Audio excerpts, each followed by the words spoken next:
Jadi, saya itu, tertarik ya, Mbak, ya, kalau di tayangan-tayangan, banyak online gitu ya, itu, kata-kata crazy rich gitu ya, itu sebetulnya satu fenomena yang kita baca bagaimana kaum muda, kaum milenial ini ingin kan disuguhkan oleh figur-figur seperti itu, sehingga kemudian motivasi untuk kemudian menjadi seperti itu ada. Ini di satu sisi. Di sisi lain juga angka kita kan ibaratnya surplus demografi ya.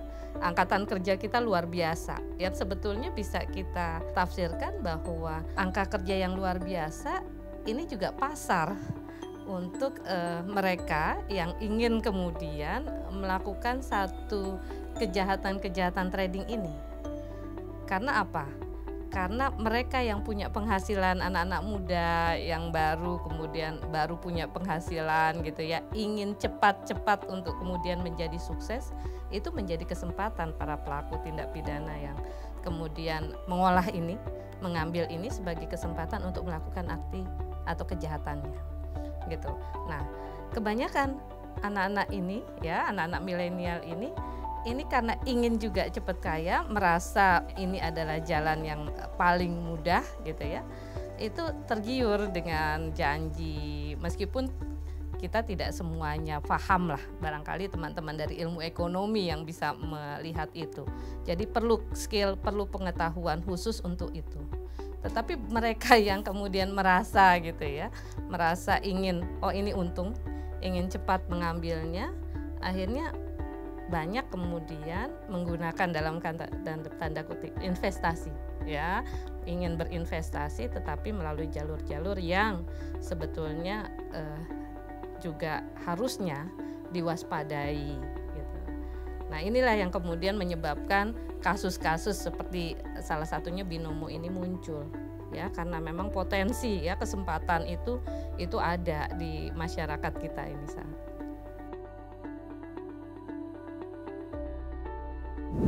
Sebetulnya kan lembaga-lembaga seperti OJK gitu ya, Bapepam gitu, ini sebagai lembaga-lembaga yang sebetulnya bisa kemudian memberikan deterrent effect atau efek pencegahan ya. Hanya sayangnya memang satu, kebanyakan lembaga-lembaga ini sudah terbebani dengan aktivitas-aktivitas pengawasan yang umumnya melihat kepada kasus-kasus misalnya perusahaan atau corporate gitu ya, yang memang mereka sudah terdaftar, satu itu ya. Kemudian yang kedua, selalu bicaranya soal perizinan ya, artinya perizinan untuk pendirian satu usaha pengelolaan jasa keuangan. Nah, di sisi lain ada aktivitas-aktivitas yang sebetulnya juga menawarkan jasa keuangan tetapi tidak diatur oleh perangkat hukum atau belum diatur oleh perangkat hukum gitu. Hanya didasarkan pada perjanjian, katakanlah bisa perjanjian bawah tangan atau bahkan ada beberapa perjanjian yang sebetulnya dari kacamata hukum legal gitu ya, perjanjian investasi. Tetapi masalahnya kita bicara soal satu resiko kan di sini ya.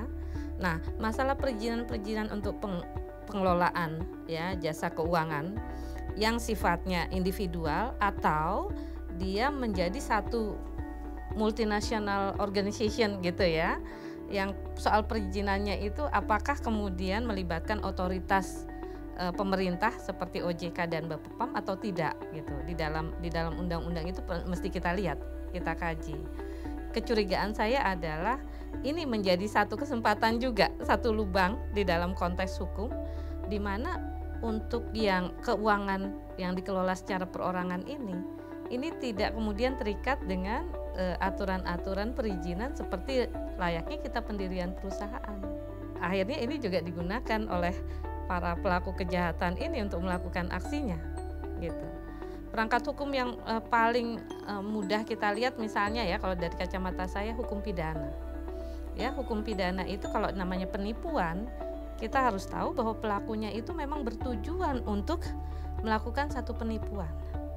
Kalau masalahnya korbannya lalai, konteks investasi atau dia mengambil resiko luar biasa gitu ya, di dalam satu investasi, belakangan hari kemudian dia dirugikan, dia tidak bisa mengatakan bahwa dirinya ditipu gitu. Ya, pasal 378 KUHP. Ini yang berat buat penegak hukum. gitu dari sisi hukum pidana. Kalau OJK, Bapepam, kita lihat dari undang-undang OJK, kebanyakan itu bicaranya soal perizinan, ya, khususnya ketika itu melibatkan satu bentuk perusahaan, bukan perorangan. Nah, kalau turut serta itu artinya kita bicara 3 hal. Ada kesadaran bekerja sama untuk melakukan satu tindak pidana. Ya, kesadaran ini artinya pengetahuan bahwa dia terlibat di dalam aktivitas itu, gitu ya, untuk kemudian mengambil keuntungan dari aktivitas itu dan dia tahu aktivitas itu adalah satu tindak pidana. Gitu. Tetapi kalau kita bicara soal korban, yang pertama kita harus lihat ada kesadaran nggak bahwa itu adalah satu tindak pidana yang dia lakukan. Jangan-jangan dia adalah bagian dari konteks orang yang dirugikan, tapi tidak menyadari itu. Sehingga justru yang terjadi dia pasarkan juga kepada teman-temannya gitu ya. Padahal sebetulnya tanpa sadar dia membantu pelaku kejahatan melakukan kejahatannya. Nah, turut serta itu mengharuskan kesadaran tadi. Jadi nggak bisa kita katakan mereka turut serta ya. Kebanyakan kan ini di bingkai ya, bungkusnya tuh cantik sekali gitu ya, bungkus dengan menggunakan investasi, usaha-usaha legal, logika-logika matematik yang barangkali meyakinkan pelaku bahwa ini akan menguntungkan begitu ya. Ini yang kadang-kadang sulit bagi kita untuk mengatakan ini real. Orang yang kemudian mengembangkan usaha trading dalam pengertian yang positif dengan mereka yang menggunakan kata atau jasa trading itu untuk kemudian membungkus kejahatannya. Jadi sepertinya hijab-hijab itu ya atau bungkus-bungkus itu barangkali yang membuat kita sulit untuk mendeteksi pelaku kejahatan ini. Kalau kita lihat ke bisnis-bisnis yang sifatnya multinational companies pada masa kekinian gitu ya, satu kita harus waspadai. Kenapa kita harus waspadai? Kebanyakan jasa atau bisnis ini tidak hanya sekedar didirikan untuk mendapatkan keuntungan, tetapi ditengarai, ini dari FATF misalnya mencatat bisnis-bisnis seperti ini sebagai instrumen atau alat untuk mencuci uang dari para pelaku kejahatan-kejahatan besar di dunia ini, gitu. Ini yang kemudian yang lain-lain itu ya korban-korban kecil ini cuma sampingannya saja untuk kemudian meyakinkan orang bahwa ini adalah bisnis dan menyembunyikan konteks pencucian keuangan tadi. Satu itu. Ada beberapa negara di dunia ini yang memang melihat ini sebagai sesuatu yang tidak perlu diatur oleh negara karena masuknya ke ranah privat ya, perjanjian investasi untung rugi ya tanggung sendiri gitu kan ya, jadi tidak diatur seperti di Virgin Island misalnya. Nah, itu yang kemudian menjadikan sulit bagi kita karena tidak semua negara pun mengklasifikasikan perbuatan-perbuatan ini sebagai satu tindak pidana. Ya, usaha-usaha dalam konteks bisnis crime, Mbak. Ya, di dunia ini apapun bentuknya itu sebetulnya selalu terkait dengan regulasi ya, kemudian penegakan atas regulasi itu ya, bukan penegakan hukum, bukan hanya hukum pidana gitu ya, terkait dengan perizinan misalnya itu memang melibatkan satu mata rantai yang luar biasa gitu, mulai dari pihak pembentuk undang-undang, penegak hukum ya, dari konteks pemerintah gitu. Nah, ketika kemudian regulasinya dibuat, apakah kemudian regulasi itu yang kemudian menjadi alat untuk memudahkan orang melakukan sesuatu, termasuk juga satu tindak pidana, itu barangkali satu hal yang harus kita lihat. Kalau memang ditemukan itu artinya memang ada bagian dari negara ya yang kemudian memberikan celah untuk timbulnya kejahatan. Tetapi bisa jadi si pelaku kejahatannya yang justru melihat celah itu. Ini kita lihat dari dua sisi.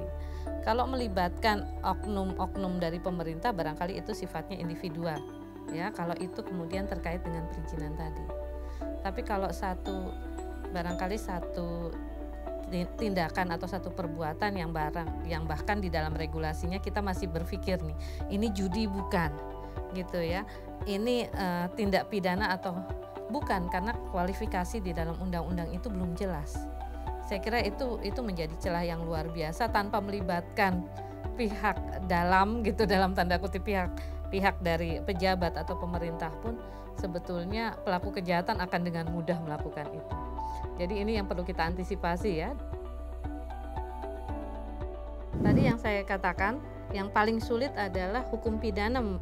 Hukum pidana itu dalam konteks kejahatan-kejahatan bisnis selalu mensyaratkan adanya niat jahat ya dari pelaku, dan itu sangat sulit. Perbuatan-perbuatan yang tadi saya kira gula-gulanya manis, kemasannya manis, itu sangat sulit buat penegak hukum untuk melihat konteks kejahatan di balik perbuatan itu. Satu. Yang kedua, peran korban dalam konteks ini. Ya, peran korban itu luar biasa. Gitu. Banyak korban yang kadang-kadang kita tidak mengerti kenapa kemudian menjadi mudah terjerat.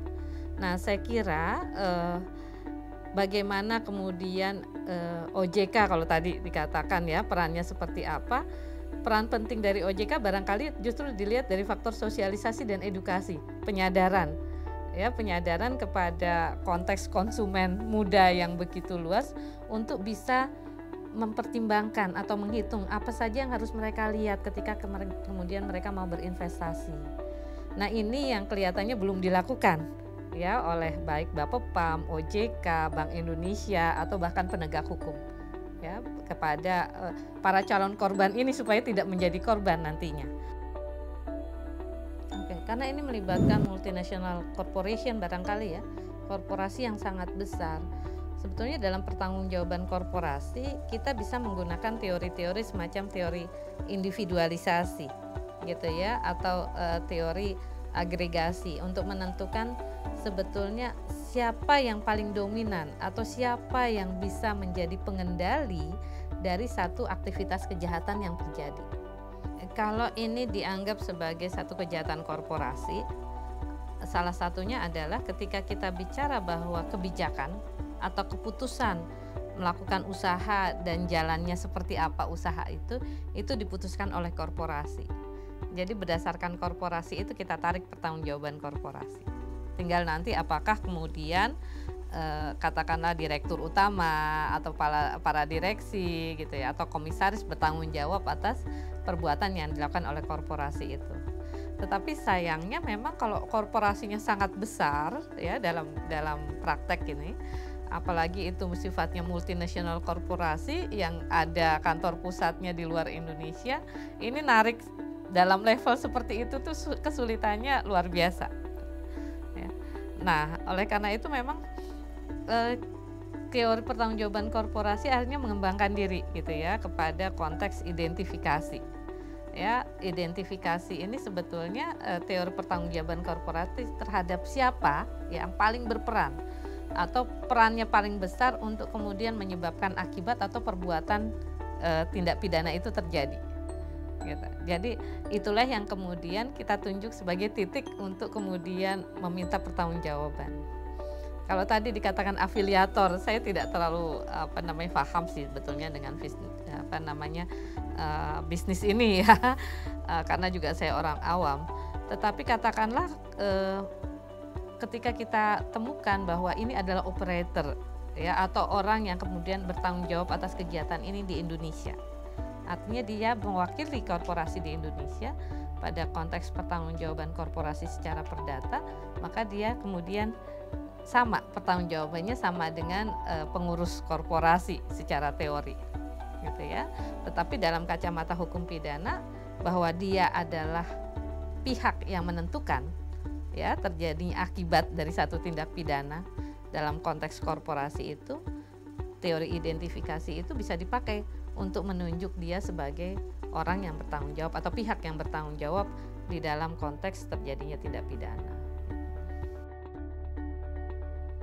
Jadi sebetulnya kalau kita bicara soal penyitaan itu kan upaya untuk kemudian satu mengamankan barang bukti. Jadi barang bukti dalam konteks hukum pidana kan barang yang dipakai untuk melakukan kejahatan, tapi dalam konteks ini kita akan bicara soal barang hasil tindak pidana gitu ya. Nah, barang hasil tindak pidana ini sebetulnya ada kebutuhan di dalam pengadilan. Ya, penyitaan itu penting untuk kemudian membuktikan bahwa dakwaan jaksa itu memang benar gitu. Itu sebagai bukti. Nah, memang kalau kita lihat di dalam KUHP, kewenangan untuk menentukan apakah ini nanti akan dikembalikan kepada korban atau disita oleh negara itu ada pada hakim. Gitu. Dalam kasus first travel misalnya, itu yang menarik adalah bahwa di dalam penyitaan itu uangnya terlalu sedikit untuk dibagikan kepada korban, sehingga hakim merasa barangkali daripada memicu konflik baru, ya, memicu masalah baru, lebih baik uang ini diserahkan kepada negara, nanti negara yang mengelola untuk kemudian bagaimana pemberangkatan umroh mereka. Barangkali seperti itu ya kalau kita lihat dari satu sisi keputusan hakim. Kenapa itu disita gitu ya. Nah, dalam kasus first travel saya kira itu menarik karena memang ini tidak ada di bagian pertimbangan hakim. Niat baik hakim ini, ya sebaiknya hakim nanti yang menjelaskannya di dalam putusan ya, di dalam bagian pertimbangan, apakah ini akan dikembalikan kepada korban, siapa korban itu gitu ya, berapa besarnya, saya kira hakim boleh saja kemudian mempertimbangkan itu, atau disita untuk negara ketika kemudian dianggap bahwa uang-uang ini memang uang-uang yang merupakan hasil dari tindak pidana.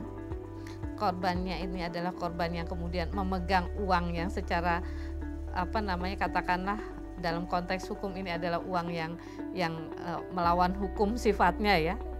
Dalam bahasa sehari-hari ini uang haram loh ya. Sebaiknya kemudian dikembalikan kepada negara, itu menjadi diskresi penuhnya. Hakim saya kira nanti yang akan memutuskan gitu ya.